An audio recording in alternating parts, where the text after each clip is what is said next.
Good morning everyone. इस video पर बात करने वाला हूँ मिशन उत्कर्ष प्री बोर्ड परीक्षा 2025-26 कक्षा 12वीं विषय रसायन शास्त्र का पेपर बताने वाला हूँ किस तरीके से आने वाला है, किस पैटर्न में होंगे, क्या क्वेश्चंस हो सकते हैं, ये सब चीज़ों के बारे में इस वीडियो पर देखेंगे। तो वीडियो को अंत तक देखें, वीडियो को लाइक शेयर और यूट्यूब चैनल को सब्सक्राइब कर ले। पीडीएफ डाउनलोड करने के लिए व्हाट्सएप ग्रुप को ज्वाइन कर लीजिए। व्हाट्सएप ग्रुप का लिंक कम्युनिटी पोस्ट पर दिया गया, वहां पर जाकर पीडीएफ को डाउनलोड करें। वीडियो को अंत तक देखिए, आपको सारी चीज़ें समझ में आएगा कि कौन से क्वेश्चन कितने नंबर पर आ सकते हैं और कौन से क्वेश्चन ज़्यादा इम्पोर्टेंट है। तो अंत तक देखिए, ये सजेस्ट करता हूँ आप सभी को।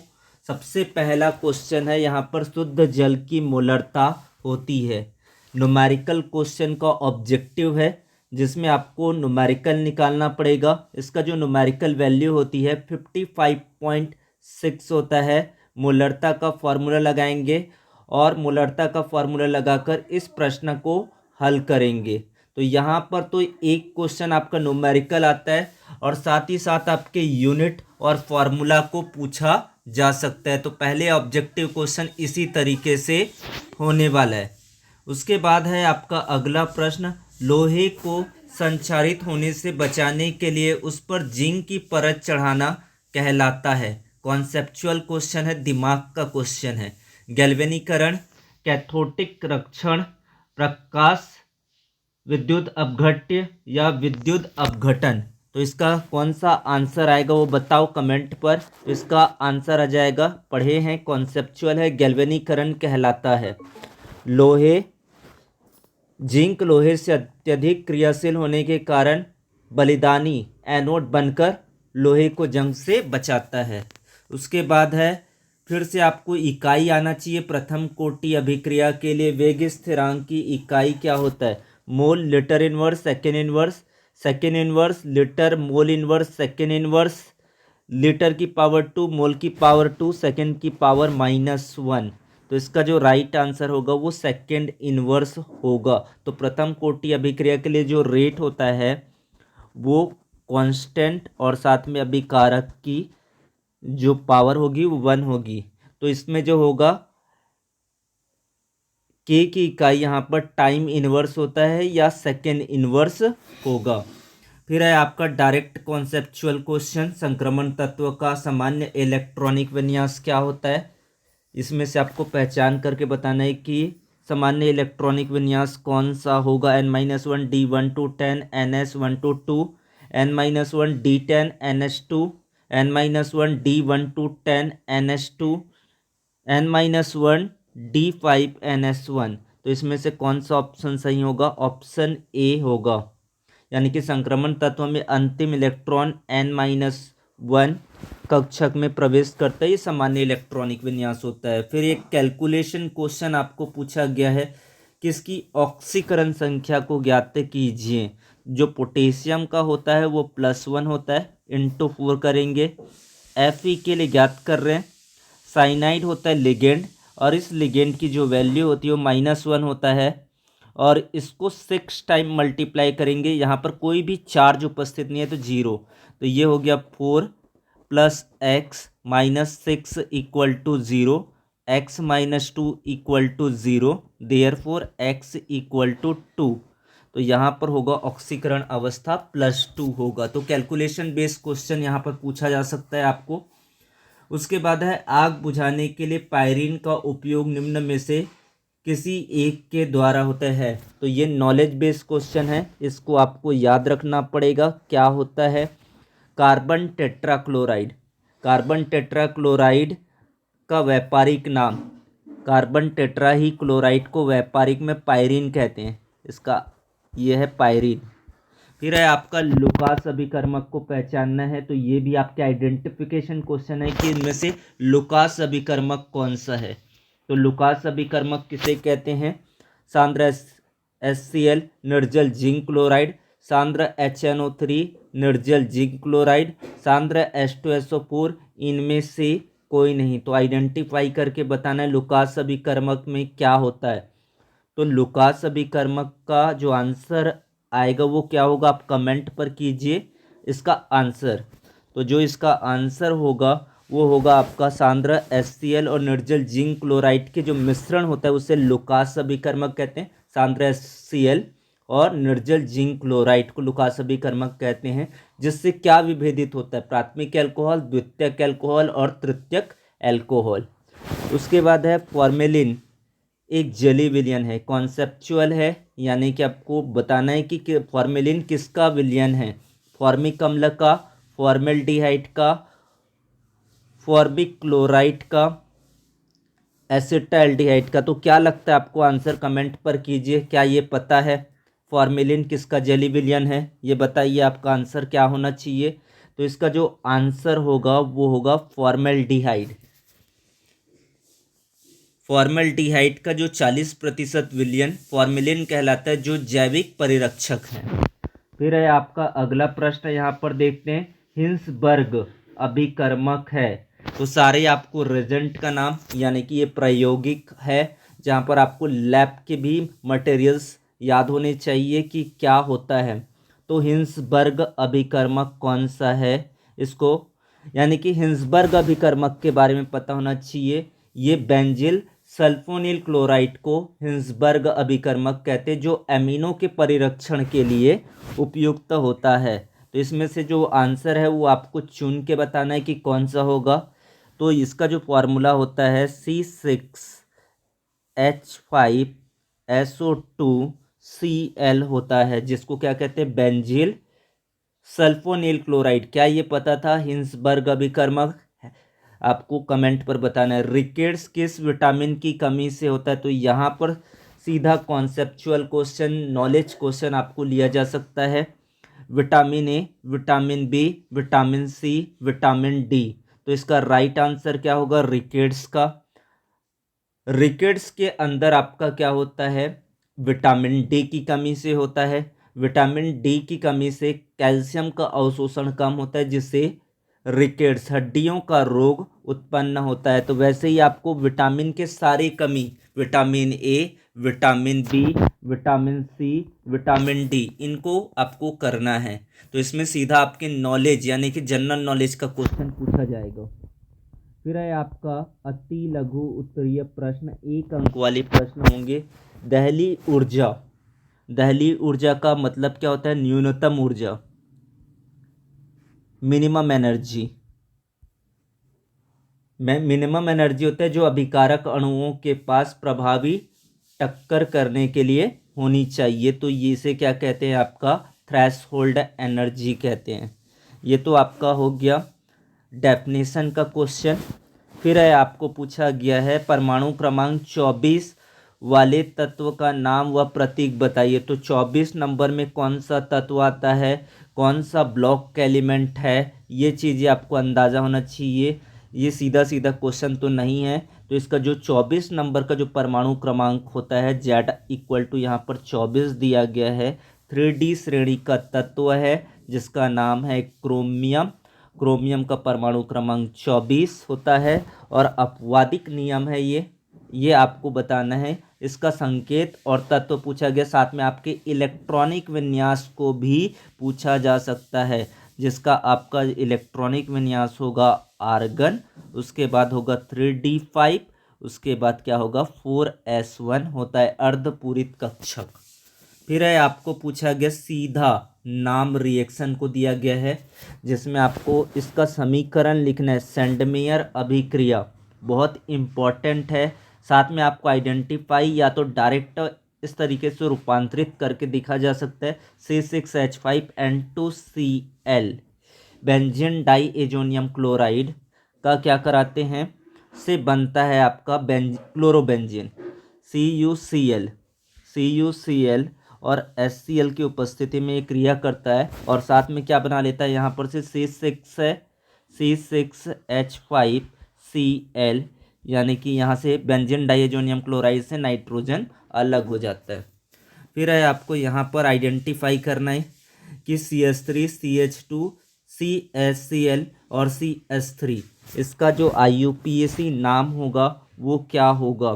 कितने बार यहाँ पर कार्बन आया है वो आपको चेक करना है। कार्बन की संख्या कितनी दिख रहा है यहाँ, ये तो आपका ग्रुपिंग में जुड़ा हुआ है, 1 2 3 और ये 4 हुआ। 4 के लिए क्या यूज़ करते हैं, ब्यूटेन हो जाएगा, सब सिंगल बॉन्ड से कंपाउंडेड है। ये तो हुआ आपकी मुख्य श्रृंखला का नाम। कहाँ पर क्या जुड़ा है, तो 2 पर क्लोरो, सामने लिखेंगे तो 2 क्लोरो ब्यूटेन होगा। उसके बाद है आपका कास्ट स्प्रेड। ऐसा ज़रूरी नहीं है, ये आपका नॉलेज बेस या कॉन्सेप्चुअल बीच के पार्ट से लिया गया है।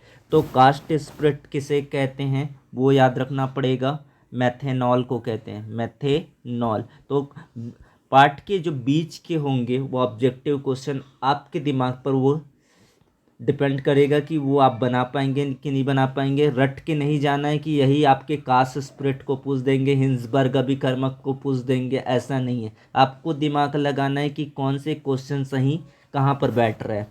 और ये कैसे प्राप्त करते हैं, तो लकड़ी के भंजक आसवन से प्राप्त किया जाता है।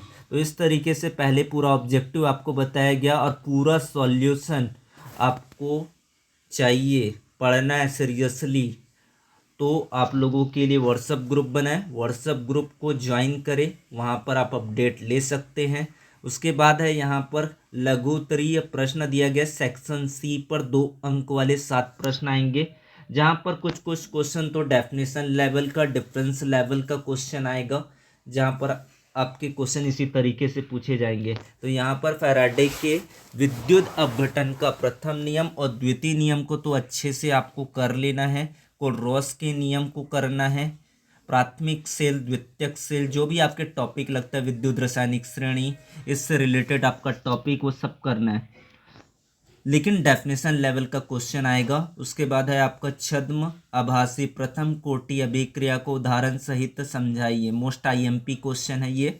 उसके बाद है द्विक लवण और संकुल लवण में 2 अंतर स्पष्ट कीजिए, तो ये वाला आपका अंतर दिया है, साथ में आपका अंतर है होमोलैप्टिक और होमोलैटिक में आपको अंतर करना है। उसके बाद है एक आपको समझाना रहेगा, एक्सप्लेनिंग करना होगा, ये क्वेश्चन यहाँ पर सटीक बैठता है। फिनॉल एल्कोहल की तुलना में अधिक अम्लीय होता है, क्यों, इसको करना है। टॉलिन अभिकर्मक क्या है, इसकी एसिटाल्डिहाइड के साथ अभिक्रिया को लिखिए, मोस्ट आईएमपी है टॉलिन अभिकर्मक एल्डिहाइड का चैप्टर। उसके बाद है एथिल एमीन जल में विलेय है जबकि एनिलीन नहीं, क्यों, रीजनिंग क्वेश्चन है। उसके बाद है आपका 8वां ज्विटर आयन किसे कहते हैं, तो यहाँ पर भी ये सही बैठता है, ज्विटर आयन है या विटामिन की कमी से होने वाले रोग है, या तो फिर monosaccharide, polysaccharide, oligosaccharide, peptide bond, फास्फोडाइएस्टर bond, ये सब क्वेश्चन आपके यहाँ पर सही बैठते हैं। उसके बाद है आपका लघु उत्तरीय प्रश्न, जहाँ पर ये अंतर आपको पूछा जा सकता है।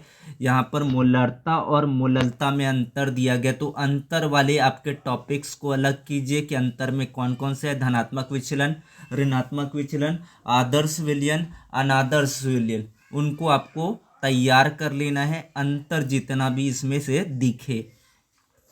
उसके बाद 10वां जो प्रश्न है, सिद्ध कीजिए प्रथम कोटि अभिक्रिया के अर्धायुकाल अभिकारक की प्रारंभिक सांद्रता पर निर्भर नहीं करता है, तो ये तो अर्धायुकाल के ऊपर आया। दर स्थिरांक ज्ञात करना या इस पर आधारित न्यूमेरिकल क्वेश्चन को भी ध्यान में रखकर इसको तैयार करना है।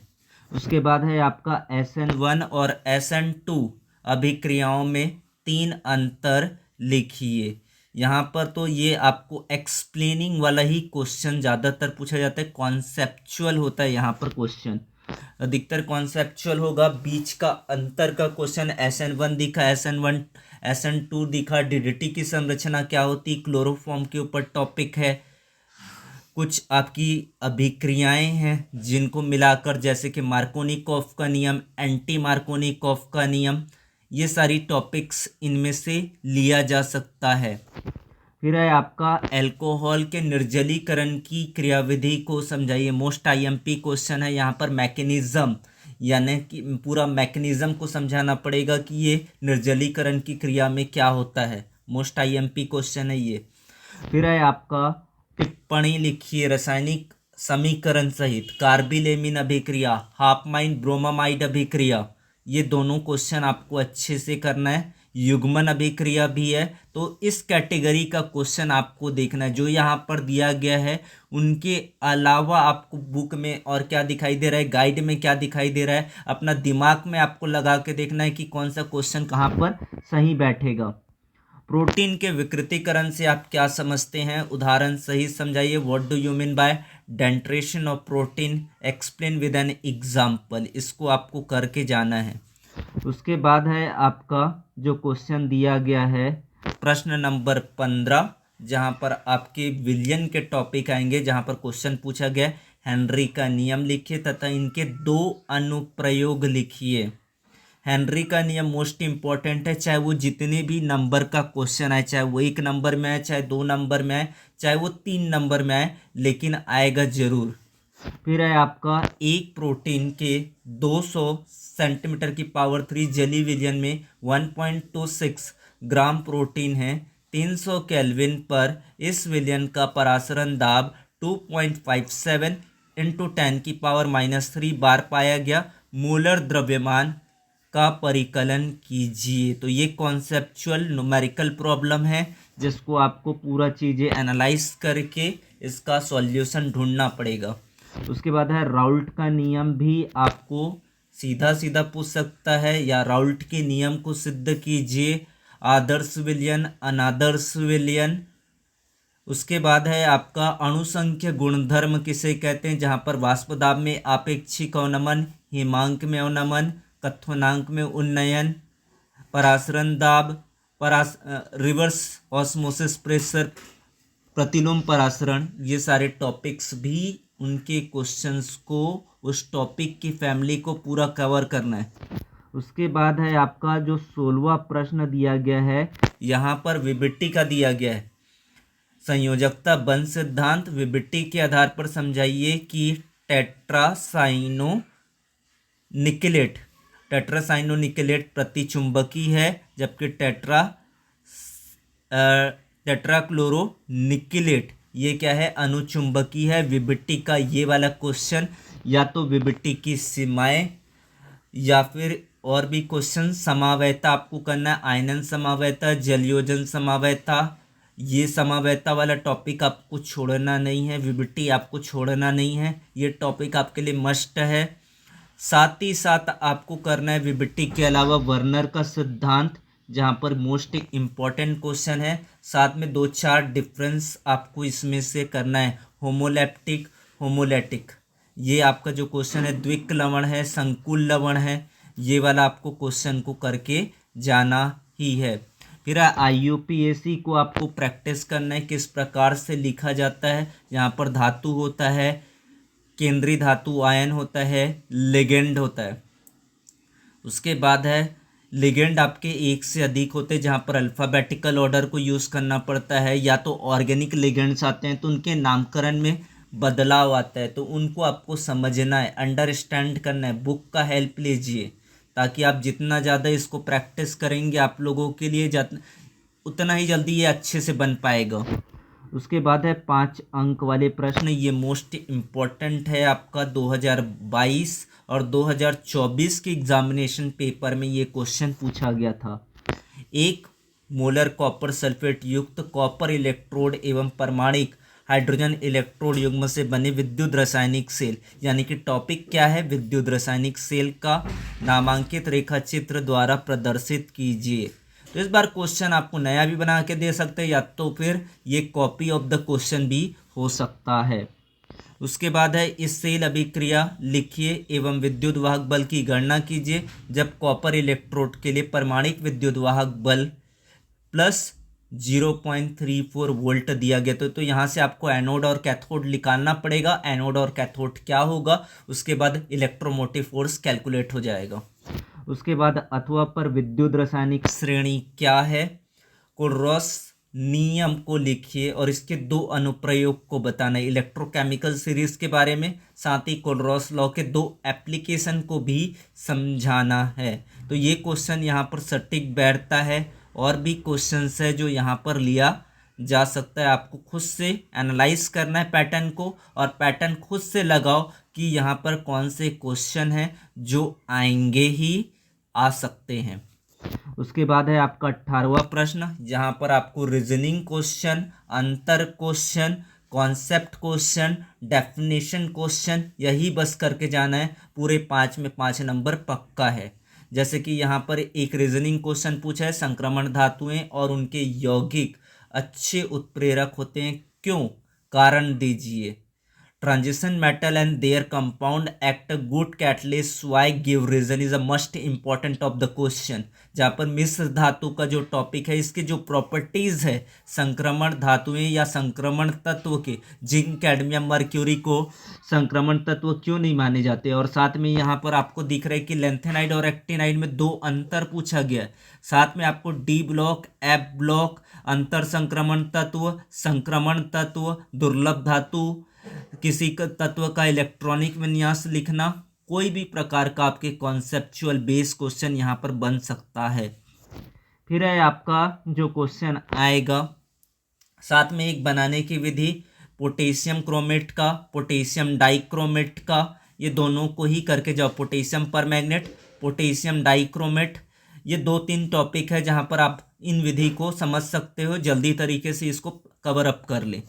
उसके बाद है आपका 19वां नंबर का जो प्रश्न है, कारण बताइए, जहाँ पर क्वेश्चन पूछा गया है, जहाँ पर एक क्वेश्चन आपको तुलना करने के लिए, यानी कि यहाँ पर रीजनिंग पूछा जा सकता है और कुछ क्वेश्चंस यहाँ पर नेम रिएक्शन आना तय है, लेकिन कौन सा आएंगे वो डिपेंड करेगा। आप खुद एनालाइज करो पैटर्न को, यहाँ पर और क्या हो सकता है। एल्डिहाइड कीटोन की तुलना में नाभिक स्नेही योगज अभिक्रियाओं के प्रति अधिक क्रियाशील होते हैं। कार्बोक्सिलिक अम्ल कार्बोनिल समूह की अभिक्रियाएं नहीं देता है क्यों, इसको बताना है आपको। कार्बोनिल समूह में CO ग्रुप होता है और कार्बोक्सिलिक एसिड में आपको COOH होता है। तो ये चीज़ें आपको समझना है, अंडरस्टैंड करना है। तुलनात्मक क्वेश्चन है। फिर है आपका निम्नलिखित अभिक्रियाओं को समझाना है। यहाँ पर रोजेनमुंड अपचयन is a very very important question है, जहाँ पर आपको आइडेंटिफाई ऑफ द क्वेश्चन में, चाहे तो व्हाट हैपन्स क्वेश्चन में, कहीं पर भी ये क्वेश्चन आपको देखने को मिलेगा। आयोडोफॉर्म अभिक्रिया कौन सी होती है, और ये मस्ट ऑफ द रिएक्शन है HVZ रिएक्शन, कार्बोक्सिलिक एसिड का है।